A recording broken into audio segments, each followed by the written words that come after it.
Thank you, Madam Speaker. To the bill. To the bill. Thank you.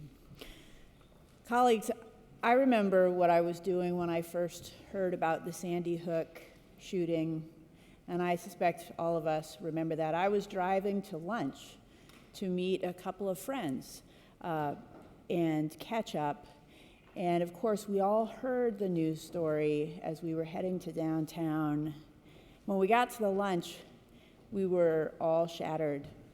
And it was a bipartisan shattering. You know, one of us was a Republican, two of us were Democrats. We all were heartbroken, just like everyone in this room, I know, cares very much about protecting kids and families and communities from gun violence.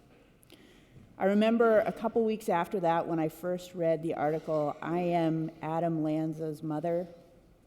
Did anyone read that? It was about a mother of a young man who struggled very much with mental illness and who had, unlike many people with mental illness, because a huge number of people with mental illness are not violent at all, but this young man struggled with violence, and his mother had no place that she could take him when he was in an intense episode and at great risk of harming himself or others. And it was shocking and scary to read that article as a mother myself of two teenage kids.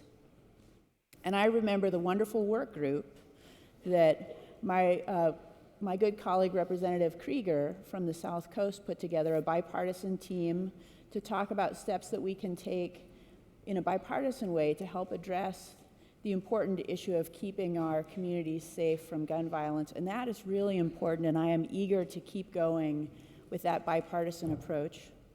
And I'm also eager to take the careful and reasonable steps that we have before us today to try to keep guns out of the hands of dangerous people by extending the duration of time during which a background check can be conducted from 3 days to 10, so that we can catch a few more people who shouldn't be people purchasing weapons. The information that I received shows that that's a reasonable approach. According to FBI data from 2010 to 2014, gun dealers throughout the United States allowed over 15,700 guns to be sold to prohibited people after a background check that was completed within 3 business days did not have a determinative outcome.